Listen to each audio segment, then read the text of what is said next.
Okay, so I want to touch on something I mentioned on the part one of this topic concerning if I'm the best when it comes to Peugeot.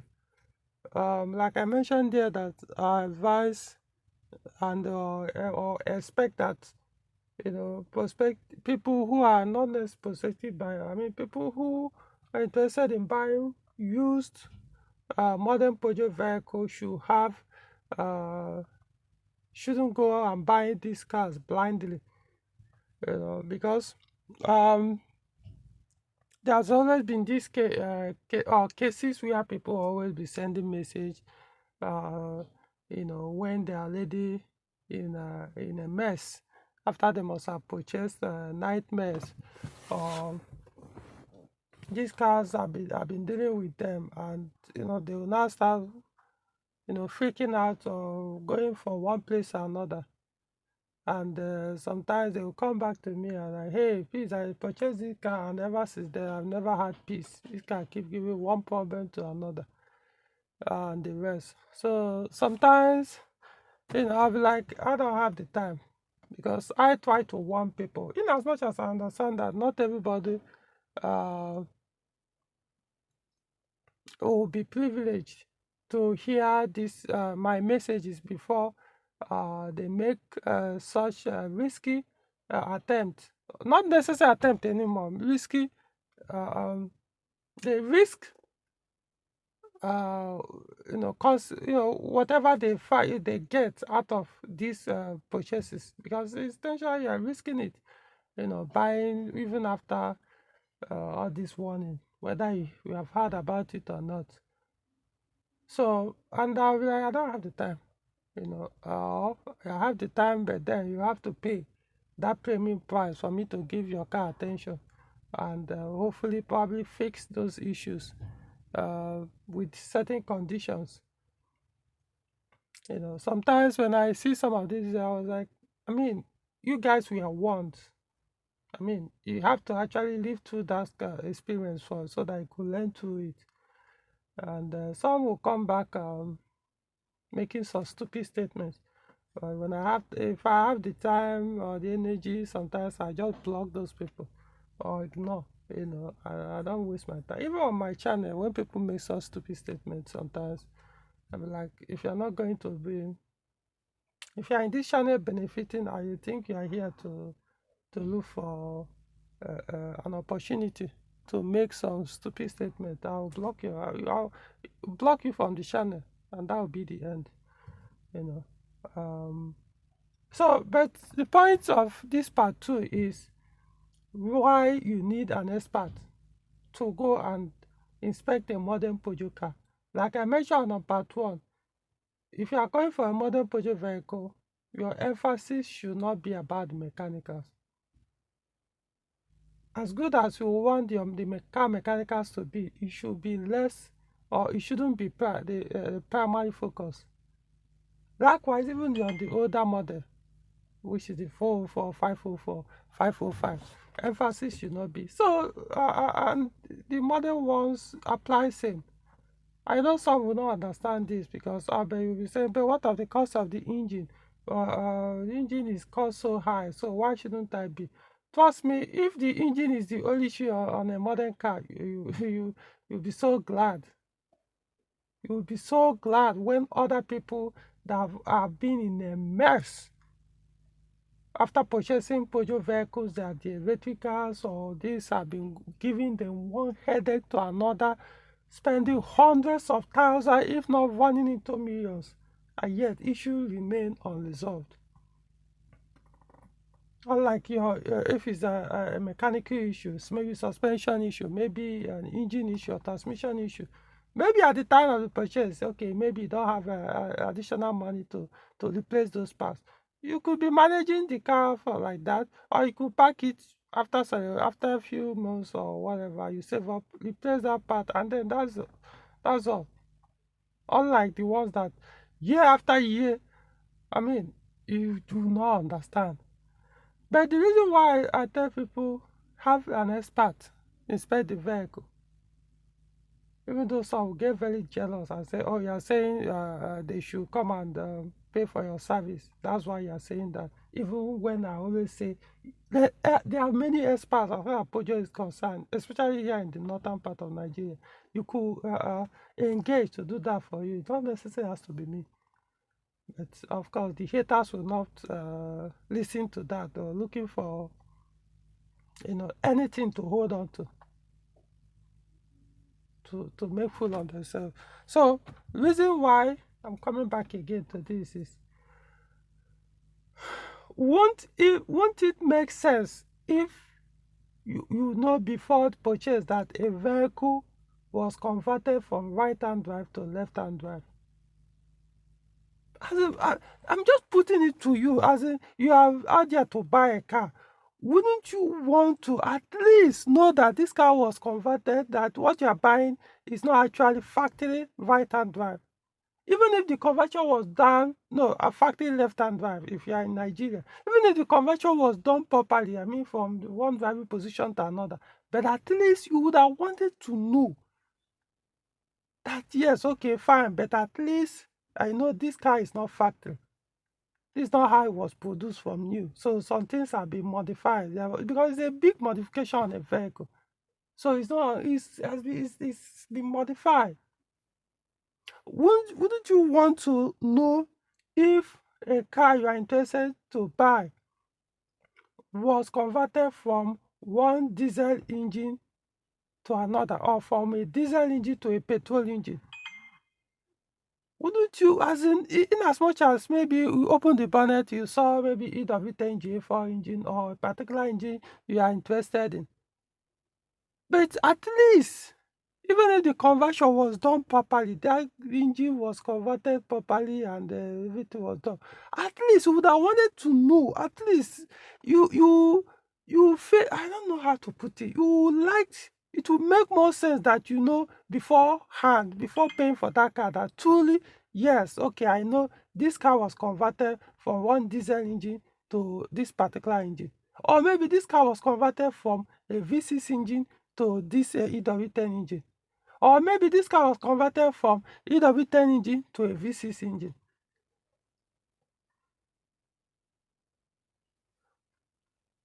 Wouldn't it make sense to you that you see a car you like and it has the engine and the transmission you like or you prefer, but at least it will make sense, oh, okay, even though it has manual transmission, but originally the car was produced with automatic transmission, but the previous owner or some other persons have used the car in the past, or the dealer or whoever that sold the car to you converted the car from automatic to manual transmission. So this manual on this car was not actually factory.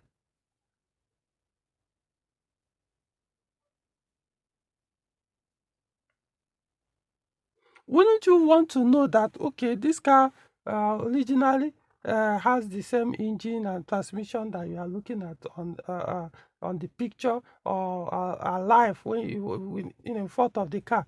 However, the car originally was not produced with AC. There was no compressor, no condenser, nothing. But the previous owner, somebody did a conversion and mounted or installed AC on the car. At least you would have wanted to know these things before you buy. You know why I'm telling you? Irrespective of how good this conversion or modifications are done, let me tell you a secret no, most people will not tell you, most technicians will not tell you, or car users or previous car owners of the car will not tell you, or dealers who are selling this car will not tell you, or mechanics who are repairing these cars or doing this conversion will not tell you, or the technician.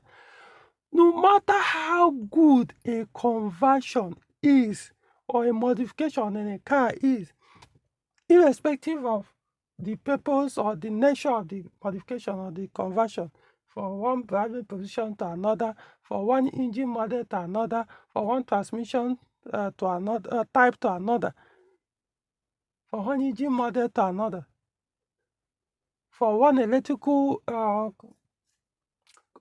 maybe engine management system to another, or from one injection system to another, or from natural aspirated to turbocharged engine. No matter how good these things are, kind of modification were, took place on these vehicles, it can never be as 100% as the one that came from factory. I'm telling you, there are someone who also do this modification on my own personal cars or have done them. I'm still using and enjoying this car. No matter what you do, the left-hand drive converted car can never be as good as the one with factory left-hand drive. Everything can never be 100% as the one done in factory. Likewise, one car converted from one diesel engine to another, from one automatic transmission to manual, from V6 to EW10. I could list all, go on and on.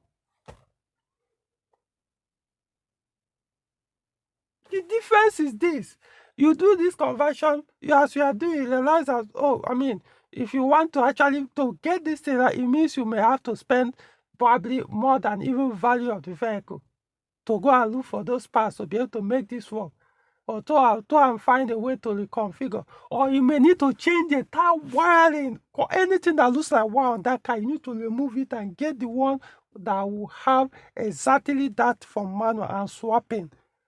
And even as you are swapping, you might not even match the components on that vehicle. Maybe your BSI will not match with that wire, because the one that wire I put it probably was the one for 2007 and your car is 2008. So there might be some changes. Your instrument panel might not work well with it. Your BSI or ECU might not work. Your brake system might not work well. Your EP, I could go on and on. So you decide, okay, let's see what you could do. Modify the current one on the car so that maybe there could be some features that you may have to do away with in order to be able to modify and use that particular system you want to work on your car, in order to be able to convert the car from one driving position to another, in order to convert from automatic to manual, in order to convert from V6, downgrade from V6 to EW10. There must be something that will not be able to work. But depending on who is the user or who is doing the conversion, those things might be insignificant compared to advantage of what the modification is doing on the vehicle. I'll give you an example. I did a conversion on my Z9 from a 6-speed automatic to 6-speed manual. Even though I did everything, got the mechanical part well and everything, but on the electronic part, I had to give up the parking aid on the rear. The parking aid, for those who don't understand, go and read it up, so I won't waste much time to say. The parking aid, the rear parking aid, I had to deactivate it. Because the entire wiring harness of the car cannot work with the manual gearbox. So the only way for me to make it work, I have to go to the BSI and start to tamper the wiring connection to the BSI if I want that parking aid to work. And I told myself I will not go that far. No matter how, no matter what, I can do without that rear parking aid. Because messing with that BSI could create problem. I will regret ever. In fact, I might even regret doing that conversion. Or I might, okay, maybe in the process for me to do it, it means I may have to change the entire wire, which is not possible. You know why? Because there are no Z9 V6 on this planet that was produced with manual transmission. There is no 607 phase 2 V6 that has manual transmission from factory. So you can't even get the complete wiring harness to start with. You can't even get the ECU specifically meant for Z9 V6 manual. So the best I can do is to make it safe, even to enjoy it, as long as every other system works, but I can do without that rear distance. I chose not to go that far. I chose not to mess up, because in the process of doing that, the other system will start to misbehave, or I might burn the BSI, damage something else. You have to do away with some more. That's what I'm saying. It's just that people don't. They will tell, I don't want to get it. No. I did this research even before I did the conversion, knowing that I had to give up that particular feature or gadget on that car for me to enjoy the car with manual transmission. Likewise, people are doing left-hand drive to right-hand drive. No matter how good the conversion is done, it can never be. There will be some things that has to do with factory left-hand drive that you'll be able to get right. As they are moving some components from one day to the other, there are some things that won't be able to match. The only way to match, you have to get a donor car, move everything from the other one to this one. And that in that case, it will now cost way more. Imagine a Tokumbo car that just arrived Lagos. To now get it right, it means you have to look for maybe a Nigerian use or another Tokumbo 307. Let's say it's a 307 1.6 engine. You look for another factory left-hand drive 307 with same engine, same body model, same production year.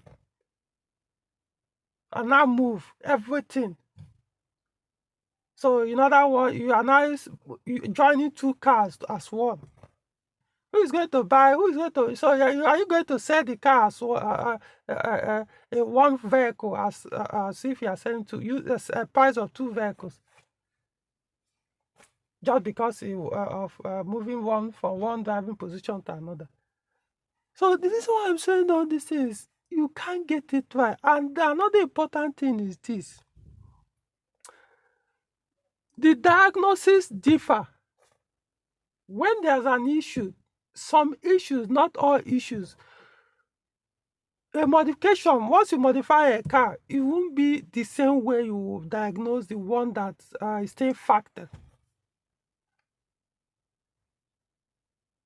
Diagnosis will change. If you plug in a scan, it's not everything that will now come up on scan too. That depending on what the problem is. Or even if it has nothing to do with scan 2, maybe it's something that have to be physically eliminate until you find, or rule out until you find the problem. It will no longer be the same way you will diagnose the one that is factory left-hand drive, or factory V6 engine, or factory automatic, or factory manual, or factory diesel. It will change because you modify the system. Maybe the CV joint on this one is not actually the right one, if the right one that was used, but it worked. So even when there's an issue with your drive shaft or CV joint and you want to replace, you can't just say, oh, give me drive shaft of CV joint of V6. Because the current one there might not actually be the manual V6 own. But because that one was not available, or it could not match, because of it's just like my Z9.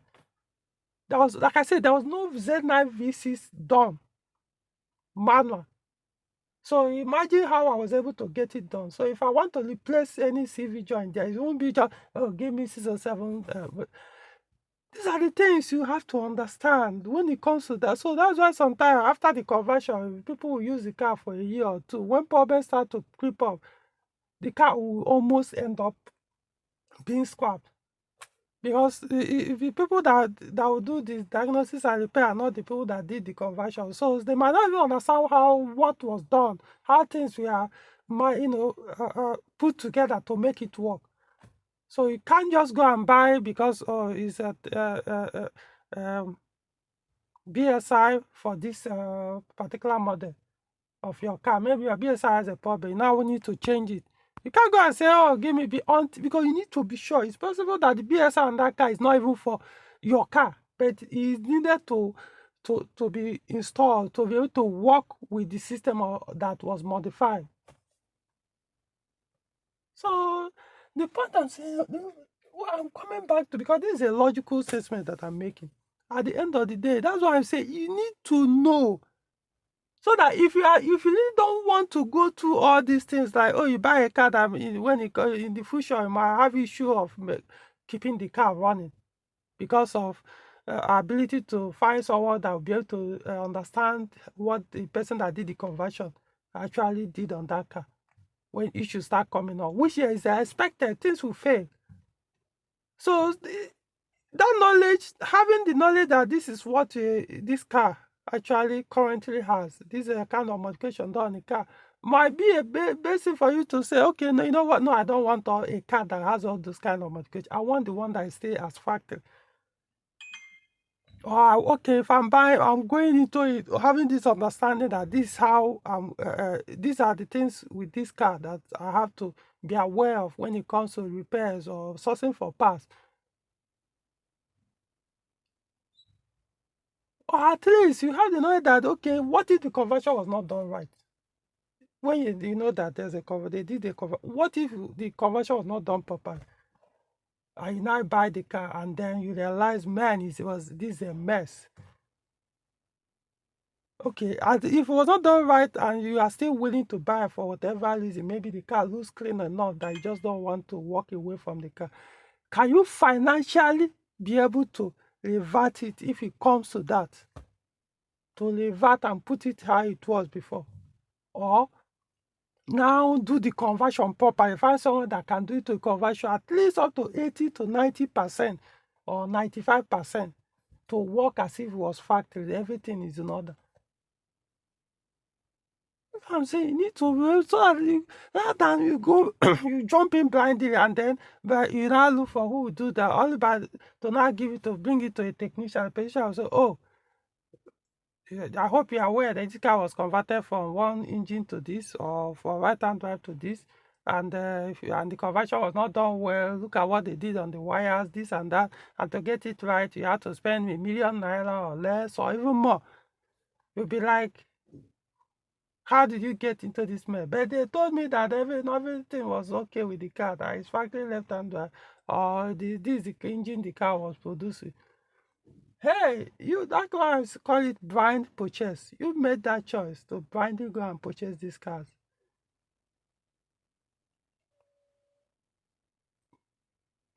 I can still buy a car in that such conditions, but that is me. I'm a technician. Even if it take me 5 years to eventually get it right, I can do that.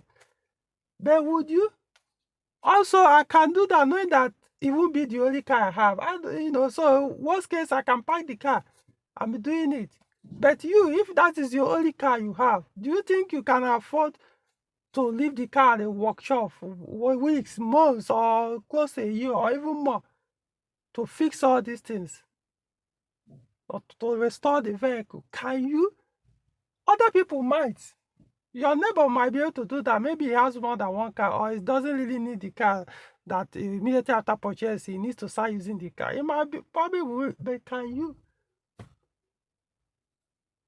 So that's why I really need you to stop being, I don't know, stop going there and buy. If you know, let's go be. I'm very front when it comes to my own services. I don't like. That's why sometimes when people say no, I don't want to change words with you on the phone or anything verbally. I'll send you the conditions. It's typed out. So that if it's too much for you or you don't like the terms, you don't even need to respond. You just walk away. Everybody will depart as if nothing happened. So you can find other people that can do that for you. More, they are everywhere. I will explain on the part one that I'm not the best. I'm not. I know people who are actually very good when it comes to Peugeot understanding of various parts of the modern Peugeot cars. So you can make use of such, so even though let's tell people do not use local mechanics to go and buy a modern Peugeot car. An electrician maybe, but I mean, I'm talking about mechanics, as in people who only thing they do is remove bolt, remove engine. Do not use them for a modern car, Peugeot vehicle. You use modern Peugeot vehicle. Do not, unless you want to risk it, because those people they are.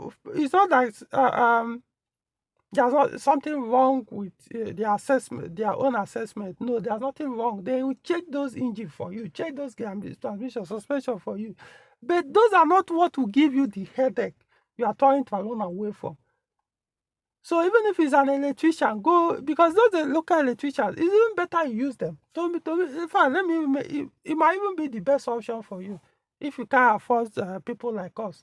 Go and find those local Peugeot electricians and use them. All you need is tell them, please check these things. If there is any issue with the wiring on the BSI, even if it might not be a big issue that will affect the drivability of the vehicle, just but let me know. If the BSI there this, let me know. If they've cut off the wire, joined, do all this, let me know. If they converted the car from petrol to diesel, let me know. Even if I will say buy, but just so I will have idea, then advise me whether how much will it cost to reverse all these things or fix it well, do the conversion properly, electrical. These are the things you need when it comes to inspecting cars.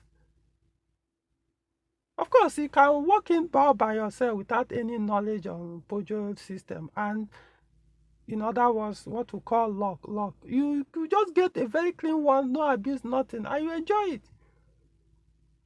But maybe, I understand that most people are just new into driving this and that. So they won't really understand what it means for a Nigerian used vehicle. What Nigerians do on their cars, as in, it's horrible. What we call car maintenance in Nigeria is just very horrible to think of sometimes. So you probably will not understand how bad it could be to actually, I see things, I see hair when I'm going around inspecting cars. Out of how many cars I will inspect, before I come up with one, even though the one I will come up with still need repairs, but sometimes some cars I will eventually recommend be everything, but the person might still end up spending 500 or above. Imagine those other horrible ones that I expected alongside the one that I eventually picked and recommend. Say, okay, no, this is good enough. Imagine how many probably millions that person will say if you say go and buy that one. I always tell people, if you can afford it, just buy a new car, or at least minimum foreign use vehicle. Just avoid it. It doesn't mean Nigerians don't fix don't have to. Even foreign use, there are foreign use that come with issues, abuses.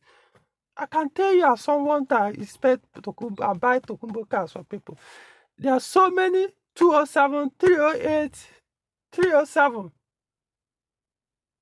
407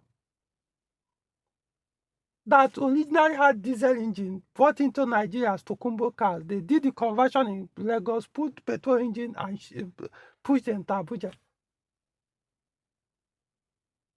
While inspecting the car, I will see that no, these cars were originally not petrol engines that I was looking at why the bonnets were open. Doesn't mean I'll walk away, but most times I do. Because for me, I was like, it's better, there's no need to start wasting time on this. Unless the person now says, okay, no, specifically check that car for me. But if it's just I'm going and see the vehicle, come on, I'll move. Because it take me more time to search it, because you now okay, let's see whether the conversion was done properly. I will now have to be more thorough, spend more time, depending on the access. Because most times they will limit access. That's why Tokumbo cars, they will allow you to go far with the inspection. To start opening places to check how the conversion was done. No, but the dealers will not allow you to do all those things. And they most of them will allow scanning Tokumbo cars. Even when they do, well, it's not everything scanner, because in my scan, it might show you some faults. But those faults doesn't necessarily mean they are faulty. So the only way to find out if they are faulty is to physically now go and check those wires, check those components to know if they are connected, to know. There are so many, and they will not allow you, because even me, I won't allow you to start tearing down the pieces, the entire car, because you want to inspect a car. You may end up not buying. So, yeah, I see this. So, wouldn't you want to know that even the Tokumbo cars that cost so high, you think that this is how they came from Europe? No. Most times they convert. These are these are not the engine model that were on the vehicle before the car were left Lagos. So have someone check these things for you. They are everywhere. Yeah, in some parts of Nigeria, I can say yes. Not They don't really exist there. It's only in the northern part of Nigeria I can say, when it comes to modern Peugeot cars, yes, you don't have a problem. Or the only time you have a problem when you can't afford such people. They are there. We are there everywhere, even in Abuja. But then they charge premium prices. But at least if you, it's not a matter of, at least at that point, before the point of purchase, if you can use those things to buy, then you can now, if you can't afford to be using them to be doing repairs or maintaining your car, then you can now do it on your own or find a local person you can afford. But at least at that point, you make sure that at the point of purchase, the car um, is not severely abused. I don't walk away from abused vehicles. I only walk away from severely abused ones. Because abused car can easily be reversed. The severe ones, I mean, the time, the energy, the car. Most times, that's why most people will do after a while, they will abandon the car. So I just to encourage people, like I said, I'm not the only one. I'm not trying to be humble. No. If you think this is what it is by this video series that I'm not the best, no, that's not what I'm saying. Trying to be, I'm not trying to be humble. I'm just trying to tell you the fact. There are quite a number of Peugeot technicians that can do this, diagnose, check your car very well, diagnose. They may not be good in every aspect of modern Peugeot cars. I'm just saying I can acknowledge that no, such people exist that even understand some Peugeot system better than I do. Here in Abuja, like I say, it doesn't mean they know everything. Likewise, I don't know everything. For example, there are people who can actually, when there's an issue with a BSI or EC or engine ECU or all these modules, they can open it up and fix the problem, put it back. I don't go that far. I don't even know how to do those things. What I know how to do is how to prevent those things from failing, so that I won't have to go that route. So yeah, I have that limited knowledge on those aspects. So it's not a problem to me. That's why I don't experience those things on my own personal car, because I don't go that far to create those problems. I also try to advise on even people I service their vehicle and they may diagnose or repair their vehicle. I also do the same way so that those issues will not come up, and advise.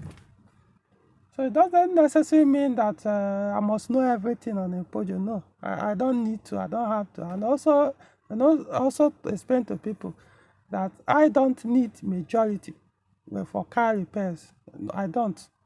Right now, probably most of you know already, this is not my full-time job. You see all these car repairs, maintenance, the purchasing of car for people is like a side job. This is something I do on a private time, or this is not my full-time job. I'm not saying it can't be in future, who knows? But right now, I don't have that desire to go let it be my full-time thing. No, I don't have the desire. I'm still comfortable. What I mean comfortable, I means the other thing I do is enough for me to carry me on my lifestyle. So this one is, so I also appreciate it as it comes, but at least it's not something I have the desire to jump into fully. So you don't have to come to me. That's what I'm saying. Remember, it's only Saturday that I do this work. So meaning that every other weekdays, I have something else I'm engaged on, which is also making money for me. So I don't know how else to explain it. Like I said, who knows in future? Nobody knows. I might end up doing it fully. But right now, I'm not. So I'm not actually looking for. But when I see a serious person who wants to tap into that knowledge I have, even no matter how little it is, yeah, the person can come who start it off. I offer the consultancy service 5 years where if you pay, if you're in Abuja, yeah, I can bring your car. I do the diagnosis, the repairs, and the rest. Of course, we should pay subsequently, depending on as diagnosis. Sometimes I do free diagnosis, but the repair, the person will pay for that level.